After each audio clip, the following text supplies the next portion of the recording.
2015년 4월 말 광동성 산웨이시에 있는 한 월세방에서 여성의 시체 한 구가 발견됩니다. 시체의 자세가 비정상적으로 보였으며 정상적으로 잠자는 사람으로서는 절대로 있을 수 없는 자세였습니다. 법의학자가 현장에 도착했을 때 그 여성은 벽에서 가까운 침대에 누워 있었습니다. 몸에는 잠옷을 입고 있었고 외상이 없었고 어떠한 혈흔도 없었습니다. 하지만 법의학자는 사체의 얼굴에서 이상한 물건을 발견하게 됩니다. 그것은 사체의 얼굴이 비닐랩에 씌워져 있었던 것입니다. 혹시 비닐랩을 씌워놓고 외력을 가해서 질식사시키려고 했던 걸까요? 보통 입과 코를 막은 상태에서 질식사시키려고 외력을 가하면 사람은 모두 심하게 반항하기 마련입니다. 하지만 현장에선 어떠한 반항의 흔적도 보이지 않았습니다. 때문에 경찰은 비닐랩이 범죄에 직접적으로 연관돼 있다는 사실을 배제하게 됩니다. 조사 결과 사망자는 홍쇼준 38세 스촨성에서 온 여성이었습니다. 사건이 일어난 이 방은 사망자가 평소 거주하고 있던 월세방이었습니다. 법의학자가 제1시간에 사체를 관찰한 결과 하반신에서 사망자가 생리 중이고 폭력으로 인한 손상이 없음을 발견하게 되어 성폭행의 가능성을 배제하게 됩니다.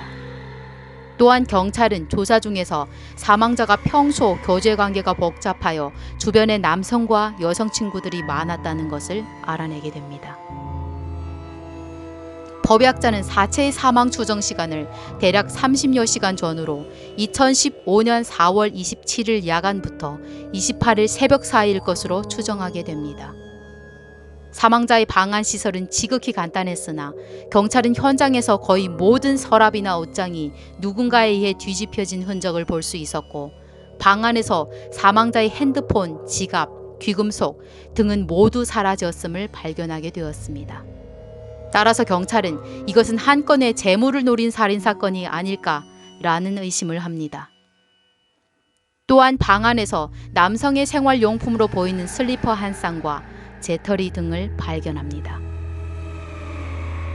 아래층에 사는 주민으로부터도 자주 여러 남성들이 이 월세방에 드나들었다는 사실을 확인받게 됩니다.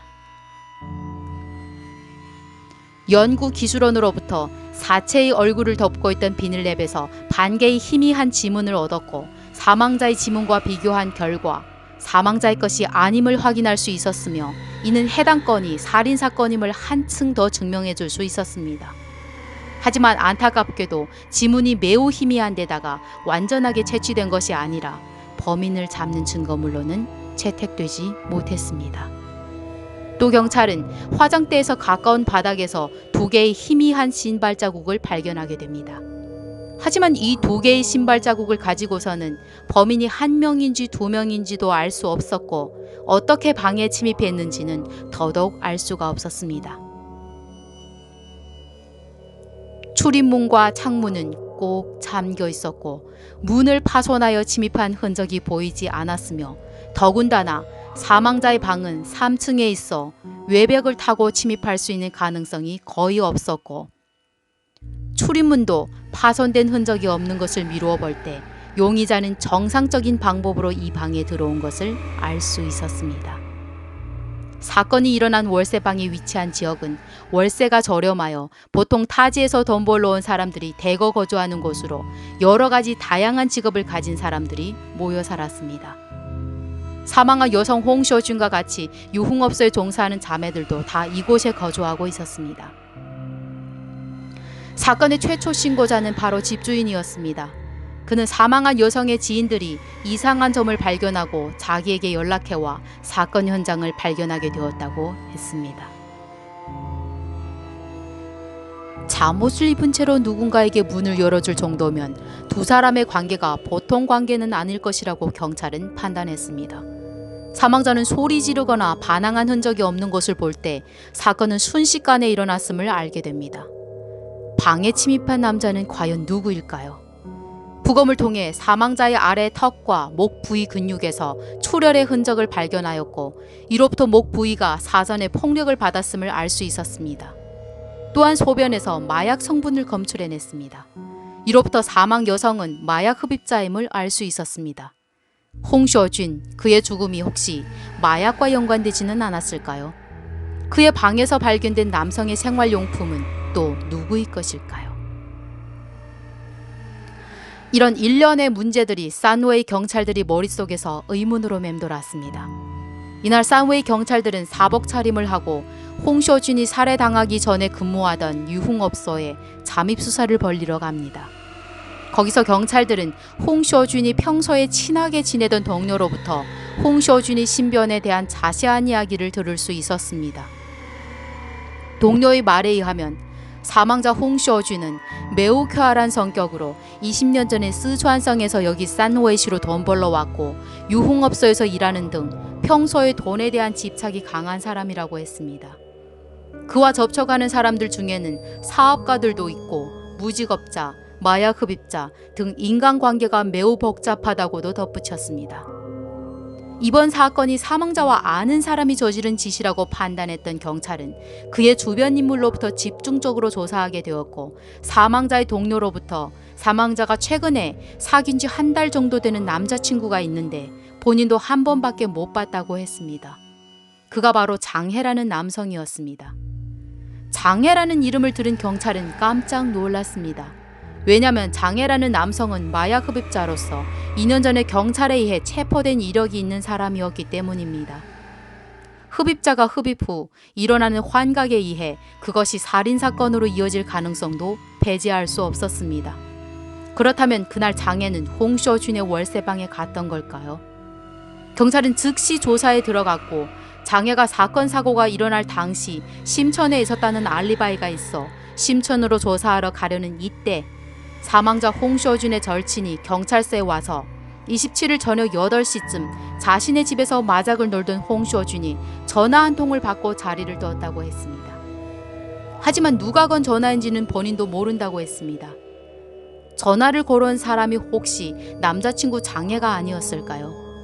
절친은 27일 늦은 밤에도 본인이 홍쇼준과 통화했었다고 했습니다. 이는 27일 밤에 홍쇼준이 아직 살아있었음을 증명할 수 있었고 그렇다면 법의학자가 추정한 사망 시간이 27일 밤에서 28일 새벽이라고 했던 것과도 일치했습니다. 조사한 데 따르면 홍쇼준은 저녁 9시에 출근하고 새벽 2, 3시에 퇴근하는데 사건이 일어난 밤에 그는 유흥업소에 출근하지 않았습니다. 그 저녁 8시에 피해자에게 전화를 건 사람이 누구였는지를 찾아내는 것이 사건의 관건이 되었습니다.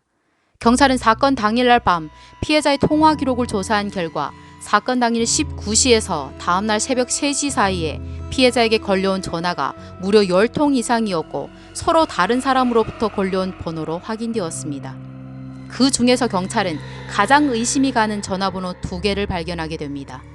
하나는 135로 시작하는 번호로 피해자와 평소에 자주 연락을 했던 사람으로 확인되었고 하나는 138로 시작하는 번호로서 최근 기록 중에서 가장 피해자와 통화를 많이 한 번호로 확인되었습니다. 뿐만 아니라 이 번호가 사망자가 사망 직전에 통화한 마지막 통화였다는 것이 확인되었습니다. 경찰은 이 두 번호의 주인을 용의선상에 올려놓고 조사를 시작했습니다. 먼저 조사한 것은 마지막에 통화했던 138 번호의 주인 예페이였습니다. 조사 중에 피해자의 친언니가 동생의 사망 소식을 듣고 경찰서에 찾아왔습니다. 그는 동생이 이미 결혼하였고 남편은 고향에서 줄곧 농사일을 하고 있다고 했고 10살이 넘는 아이가 있다고 했습니다. 홍쇼준이 장시간 밖에 나가 있어 부부 사이가 그렇게 좋지 않았고 2013년 남편과 이혼을 했다고 했습니다. 경찰이 예페이와 장해 두 용의자의 사진을 보여줬을 때 그는 예페이의 사진을 가리키며 그가 여동생의 남자친구라고 확신하며 말했습니다.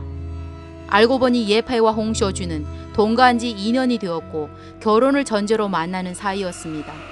피해자의 언니는 예페이에 대해서 이렇게 말했습니다. 그는 충칭 사람으로 40세 넘었고 줄곧 어선에서 고기잡이를 하는 사람이며 듬직하고 성실합니다. 동생과 결혼하기 위해 그는 이혼까지 했어요. 아이도 둘 있는데 이혼하면서 엄마를 따라갔어요. 동생이 살해되었다는 말을 듣고 저도 너무 당황한 나머지 예페에게 전화를 걸었는데 그는 자기가 줄곧 총칭해서 입원한 아버지를 돌봐드리고 있다고 했어요. 아버지 일을 처리하고 나서 즉시 돌아오겠다고 했어요. 여기서 경찰이 의문을 가지게 된 것은 결혼을 상대로 만나는 정도라면 왜 피해자의 지인들과 절친은 경찰에게 예페이라는 이름을 말한 적이 없을까이다. 이에 유흥업소에서 피해자와 같이 일했던 동료는 이렇게 말했습니다. 홍쇼주는 절대 그 남자와 결혼하지 않았을 거예요. 돈이 없잖아요. 단지 사귄 남자친구 중에 한 명이었을 뿐이에요. 예페이가 충칭으로 간 뒤 홍쇼주는 새로운 남자친구를 사귀었어요.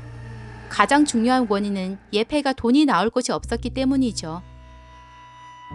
경찰이 사건 현장 주변을 조사한 결과 집주인과 이웃들도 예페이를 본 적이 있다고 증언했습니다. 또한 한동안 그를 본 적이 없었다고 했고 예페이를 아는 사람들은 모두 한 달 전에 그가 고향으로 돌아갔다고 증언해 경찰은 용의선상에서 예페이를 잠시 배제하였습니다. 동시에 현재 남자친구인 장애를 조사하던 경찰도 장애가 27일, 28일 이틀 동안에 확실히 심천에 있었다는 알리바이를 증명하여 장애 역시 용의선상에서 배제되었습니다. 이제 남은 건 135로 시작하는 전화번호의 주인이었습니다. 조사 결과 이 사람은 현재 산호에에서 해산물 사업을 하는 사장 60세 무린이었습니다. 피해자 동료에 의하면 피해자는 한 달간 그와 동거하였고 이는 모두 돈 때문이라고 했습니다. 사건 당일날 저녁 피해자 홍쇼주는 바로 무린의 전화를 받고 절친의 집을 나섰습니다. 피해자 동료는 피해자가 최근에 한 지인한테서 6만 원을 빌렸는데 그 지인이 자꾸 빚독촉을 한다고 했다고 합니다. 혹시 그 지인이 무린이 아닐까요? 피해자 동료의 말이 사실이라면 무린은 충분히 살해 동기가 있었을 것입니다.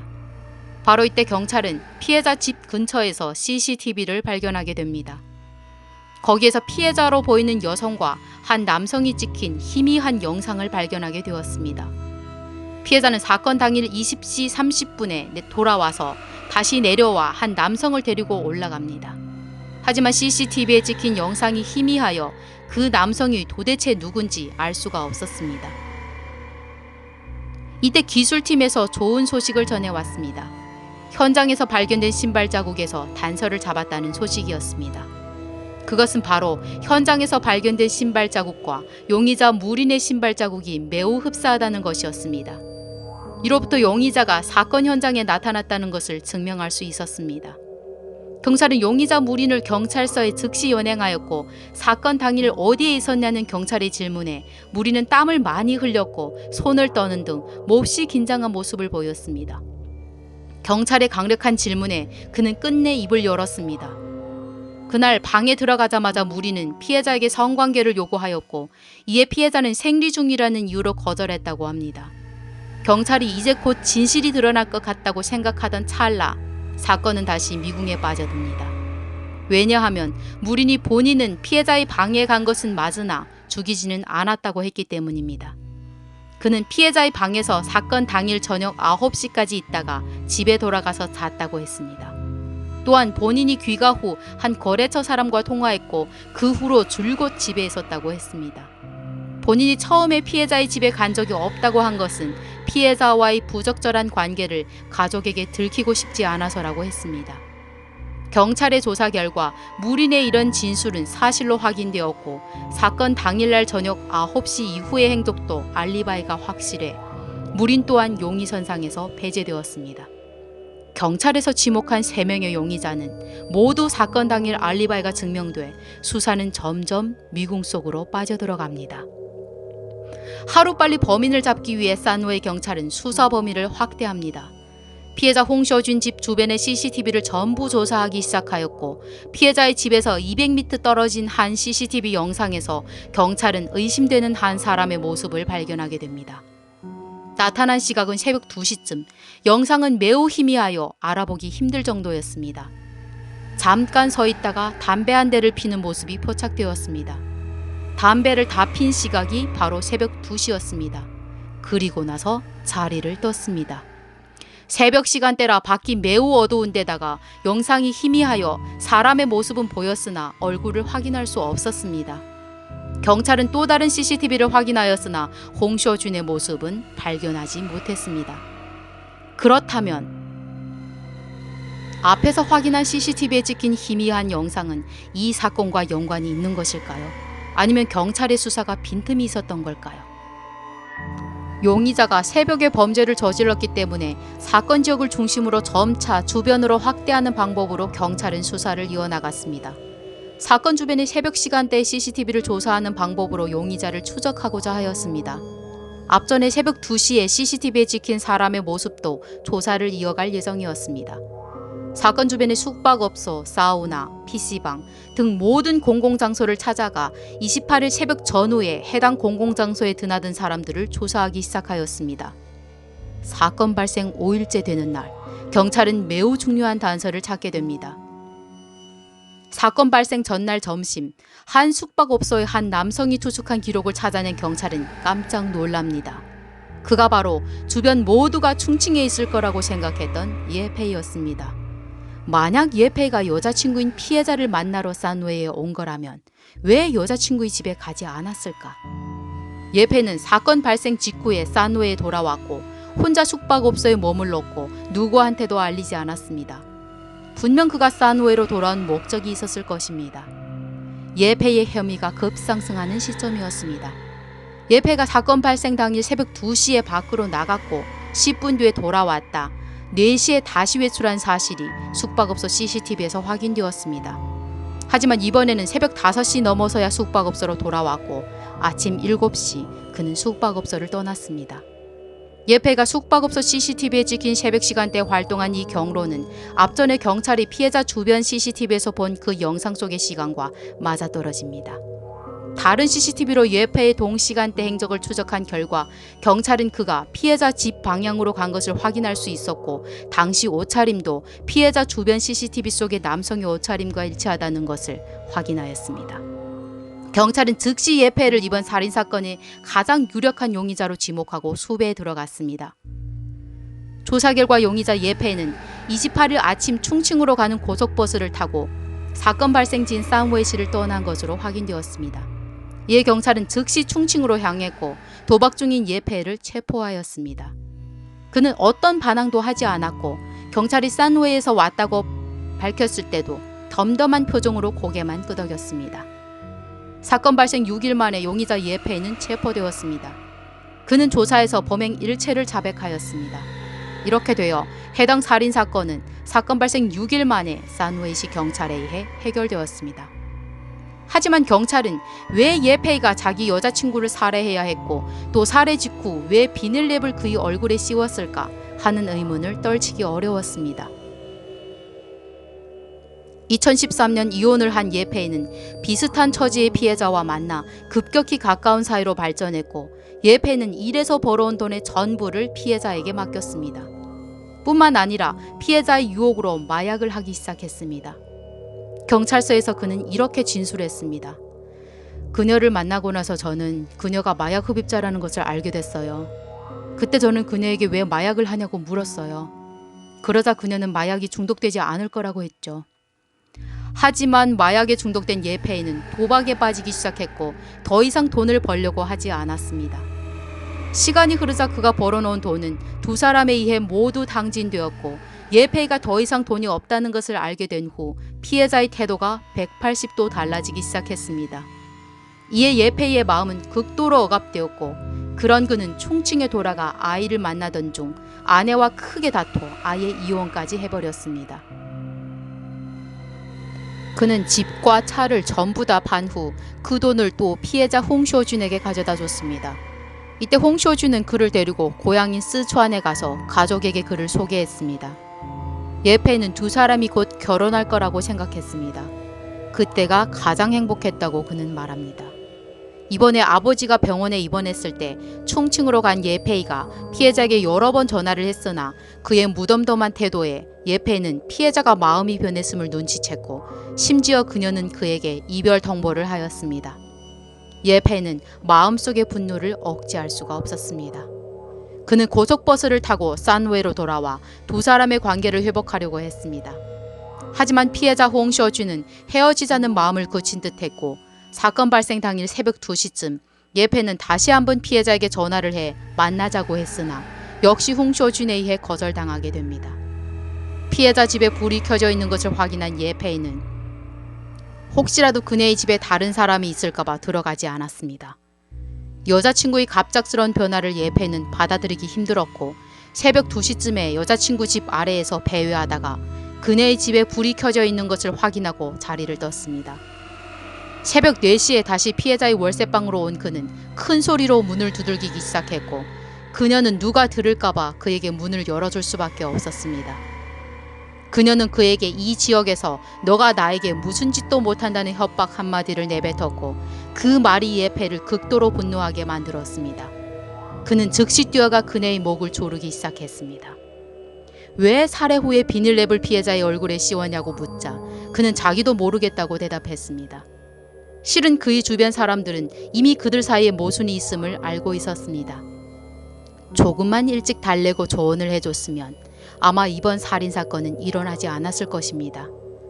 피해자가 그를 만나는 것은 돈 때문이라는 것을 뻔히 알면서도 그는 여전히 암흑 속에서 헤어나오지 못했고 결국에는 범죄의 길로 가게 되었습니다. 이상 오렌지TV였습니다. 시청해주셔서 감사합니다.